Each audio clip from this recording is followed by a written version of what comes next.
बेतिया पश्चिमी चंपारण के तुरहापट्टी में हम पहुंच गए हैं। टाइम 24 न्यूज चैनल से आज बहुत ही खास मुलाकात हुई है। जो चंपारण के बेटा, चंपारण के क्यों कहें तो धरोहर है। आज कई हजार लोग, कई जनप्रतिनिधि, कई समाजसेवी और कई एनजीओ ट्रस्ट वालों ने इन्हें सम्मानित किया है, जो कि आज चंपारण के बेटा, बेतिया पश्चिमी चंपारण निवासी तुरहापट्टी के अजहर साहब हमारे साथ बैठे हैं, जो डिस्ट्रिक्ट जज बनकर पूरा बिहार का नाम रोशन किया है। तो आइए जानते हैं अजहर साहब से कि कैसा लग रहा है जब लोग बधाइयां देने आ रहे हैं, फूल माला लेकर आ रहा है और आपकी खुशियों में शरीक हो रहे हैं। तो आइए इसी के साथ अजहर साहब, बहुत खुशी की बात है कि आप डिस्ट्रिक्ट जज हुए हैं और आपको कैसा महसूस हो रहा है? अच्छा लग रहा है, लोग बधाइयां दे रहे हैं, अच्छा लग रहा है और ये मेहनत का नतीजा है कि आज मैं इस मुकाम तक पहुंचा हूं। अजहर साहब, जो बच्चे आपकी वीडियो देख रहे हैं, जो आपको कैमरे में देख रहे हैं, जो पूरी दुनिया के स्टूडेंट, जो बीपीएससी के स्टूडेंट हैं, जो ईपीएससी के स्टूडेंट हैं, जो जुडिशियल की तैयारी कर रहे हैं, जो वकालत कर रहे हैं, वकालत के बाद जुडिशियल में जाएंगे, तो कुछ शिक्षा से संबंधित और शिक्षा की महत्व को साझा करेंगे क्या बच्चों के साथ? हाँ, उन बच्चों से जो कंपटीशन की तैयारी कर रहे हैं, उनसे मेरा एक संदेश है कि वो लगन और निष्ठा के साथ लगे रहें। आज नहीं तो कल कामयाबी जरूर उनको मिलेगी।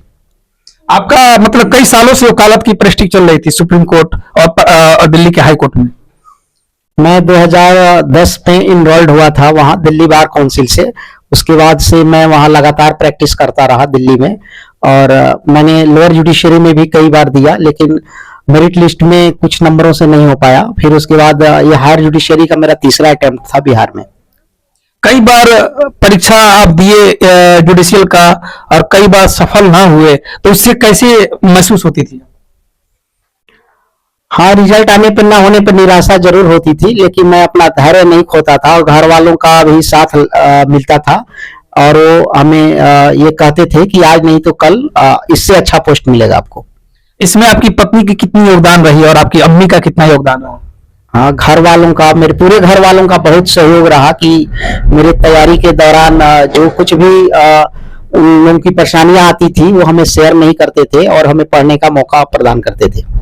और पढ़ाइयों का खर्चा उठाना, फिर घर के भी खर्चा चलाना बड़ा टॉफली होगा। जरा आप उन बच्चों और उन बच्चियों के लिए आप मार्गदर्शन बनेंगे, जब अपनी बातों को, अपनी गरीबी को साझा करेंगे, तो उन बच्चों का हौसला अफजाई होगा जो ईपीएससी, बीपीएससी और जुडिशियल का तैयारी करके आगे बढ़ना चाहते हैं और उनकी रिजल्ट नहीं आ पाती है, वो हिम्मत हार जाते हैं, कहीं ना कहीं वो एग्जाम में फेल हो जाते हैं और वो चाहते हैं कि अब हम नहीं पढ़ पाएंगे, हमसे नहीं हो पाएगा। तो इस तरीके से हमारे बच्चे जो आपको देख रहे हैं मेरे इंटरव्यू के माध्यम से, आप उन बच्चों को क्या संदेश देना चाहते हैं कि ताकि उनकी हौसला अफजाई हो सके? उन बच्चों से फिर मैं एक बार और फिर कहना चाहूंगा कि वो किसी भी तरह की परिस्थितियां, जो विपरीत परिस्थितियां हैं, उससे वो घबराए नहीं और उन परिस्थितियों का सामना वो डट कर करें, क्योंकि जीवन एक है परीक्षा के जैसा होता है लाइफ, और इस परीक्षा को हमें दृढ़ता और काफी ईमानदारी से फेस करना चाहिए। फिर उसके बाद अंधेरा होता है, अंधेरा के बाद फिर उजाला आता है। अजहर साहब, एक और मन में क्वेश्चन आ रही है। आप तो जुडिशियली का मतलब वकालत भी कर रहे थे, फिर बड़ा मुश्किल होता होगा जब आप खाना बनाते हैं या कैसे खाते होंगे, फिर रहना सोना, फिर उसमें पढ़ाई करना, फिर कोर्ट में भी ज्वाइनिंग थी तो कोर्ट में भी जाना। तो इस दौरान इतने मुश्किल हालातों से आप जज की तैयारी कर कर जज बने, तो जरा अपना मेहनत का थोड़ा साझा करें, मेहनत को बताना जरूरी है।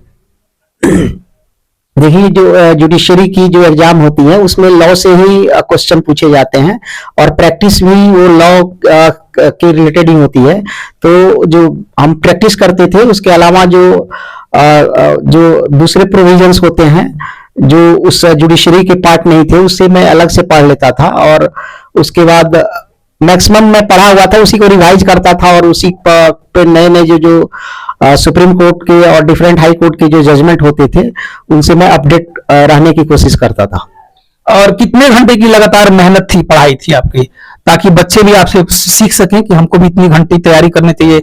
और कौन कौन सा जुडिशियल में ऐसी क्वेश्चन है, एक दो जरा शेयर करें ताकि बच्चे हमारे पढ़ सके। कौन से पुस्तक पढ़ें, कौन सी किताब को पढ़े जुडिशियल में, और कौन से सब्जेक्ट को हायर करें ताकि उनको सुविधा हो पढ़ाई के माध्यम में?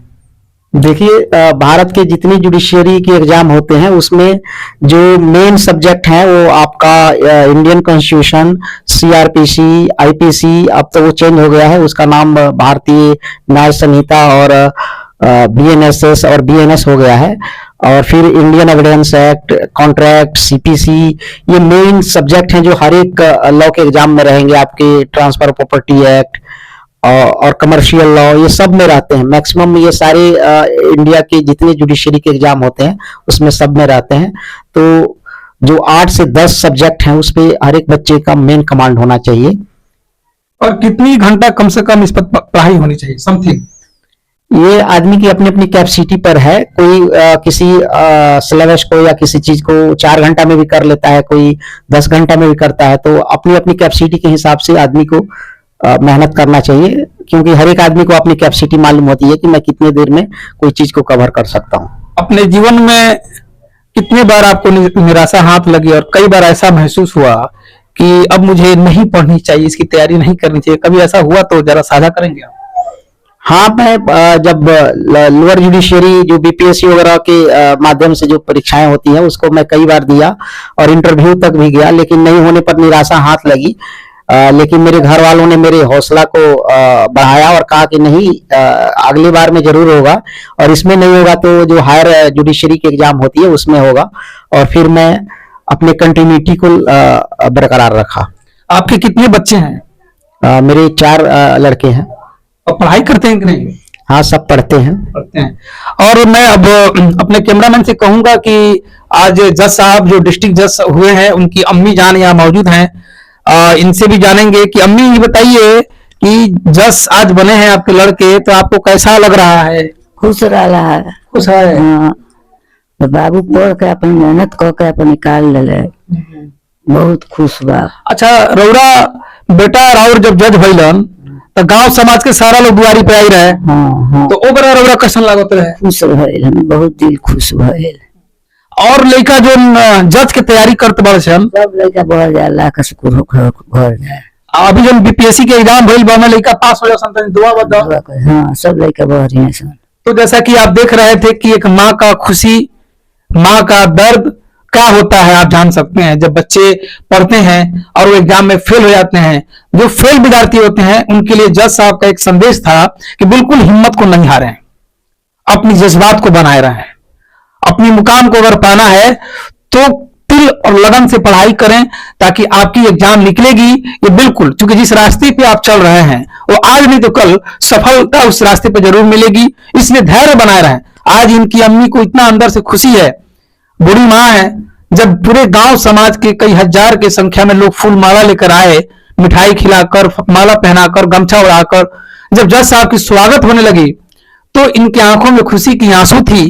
तो मैं कहीं ना कहीं आप सभी दर्शक और कहीं ना कहीं आप सभी समाज के लोगों से यह कहना चाहता हूं कि आप भी अपना धैर्य ना खोएं और अपने बच्चे को दिल और लगन के साथ पढ़ाएं।